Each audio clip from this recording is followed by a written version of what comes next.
பிரியமான அன்பு சகோதர சகோதரிகளுக்கு என் அருமை ஆண்டவரும் உலக இரட்சகருமாகிய எம்பெருமான் இயேசு கிறிஸ்துவின் ஈடு இணையில்லா நாமத்தினாலே நான் உங்களை வாழ்த்துகிறேன். இந்த நிகழ்வுக்குள்ளாக அன்பாய் அழைக்கிறேன். அன்புக்குரியோரே, இன்றைய நாளிலே நாம் ஒரு வசனத்தை வாசிக்க கேட்போம். ஏசாயா 54 அதிகாரத்திலே 7வது வசனத்தை வாசிக்க கேட்போம். இமைப்பொழுது உன்னை கைவிட்டேன், ஆனாலும் உருக்கமான இரக்கங்களால் உன்னை சேர்த்து கொள்வேன். எனக்கு அருமையான தேவ ஜனங்களே, இது பிதாவானவர் இயேசு கிறிஸ்துவை கைவிட்டதான ஒரு சூழல்.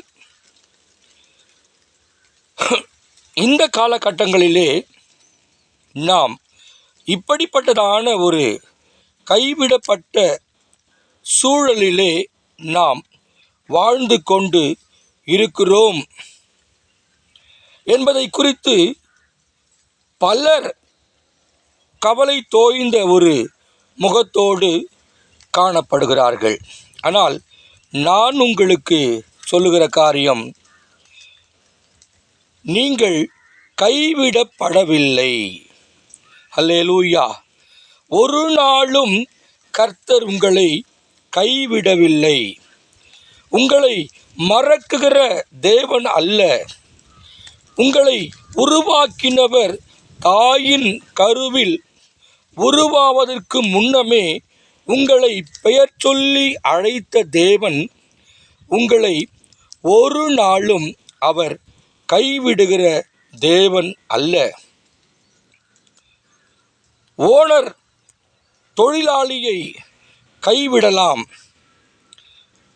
குடும்ப சூழ்நிலையின் பிரகாரமாக கணவன் மனைவியை கைவிடலாம். வியாபாரத்தின் மூலமாக சக நண்பர்களை முதலாளி கைவிடலாம். ஆனால் என் அப்பன் இயேசு கிறிஸ்து உங்களை ஒரு நாளும் ஒரு இமைப்பொழுதும் அவர் கைவிடுகிற தேவன் அல்ல. இங்கே வார்த்தையிலே என்னத்தை நாம் படிக்க கேட்டோம் என்று சொல்லி பார்க்கும் பொழுது, இமைப்பொழுது கண்ணிமைக்கும் நேரம் நான் உன்னை கைவிட்டேன், ஆனால் உருக்கமான இரக்கங்களினால் உன்னை நான் சேர்த்து கொள்வேன். அல்லேலூயா. இப்படிப்பட்ட தேவன் நமக்கு இருக்கும் பொழுது நாம் எதற்காக நாம் கவலை தோய்ந்த முகத்தோடு ஒவ்வொரு நாளும் மிகவும் கடினத்தோடு நாம் கடந்து போகிற ஒரு சூழ்நிலை? வேண்டாம் பிரியமானவர்களே. ஆண்டவர் இயேசு கிறிஸ்து உங்களை கைவிடவில்லை. இப்பொழுது யுத்தங்கள் நடந்து கொண்டிருக்கிறது. ஈரான், இஸ்ரேல், மற்ற பகுதிகளிலே அமெரிக்கா, மற்ற பகுதிகளிலே யுத்தங்கள் நடந்து கொண்டிருக்கிறது. அதை பற்றி நீங்கள் கவலைப்படாதிருங்கள். ஒரு பக்கம் நமக்கு கவலை இருக்கும், உண்மைதான். ஆனால் அதற்காக கர்த்தர் அவர்களை கைவிட மாட்டார். ஏனென்றால் என் அப்பன் இயேசு கிறிஸ்து சமாதானத்தின் தேவன்.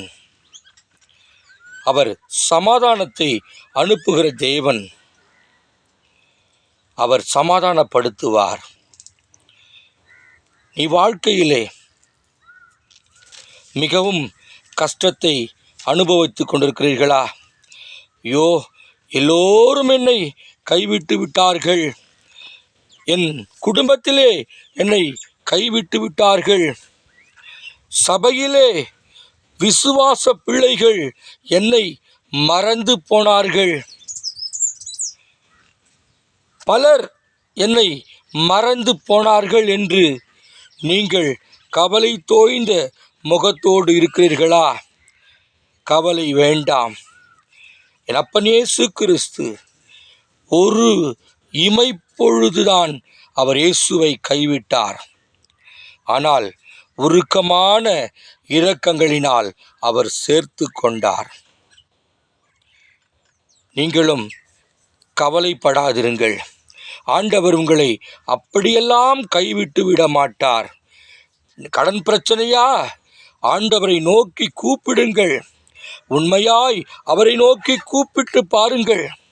இன்றைய நாளிலே அவரை கையெடுத்து கூப்பிடுங்கள்.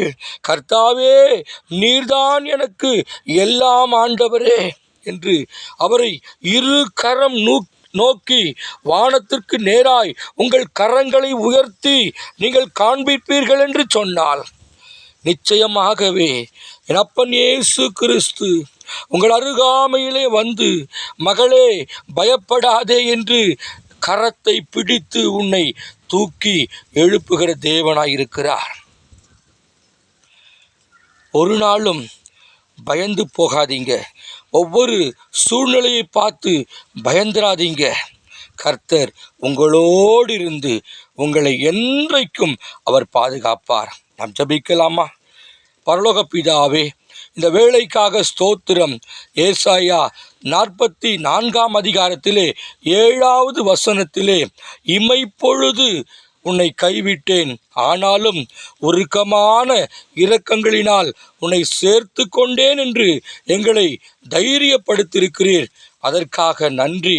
இதை கேட்ட ஒவ்வொரு தேவ பிள்ளைகளையும் பரலோக தகப்பன் நீர் அவர்களுக்கு வேண்டிய ஆறுதலையும் தேறுதலையும் பலனையும் அன்பையும் சமாதானத்தையும் கொடுப்பீராக.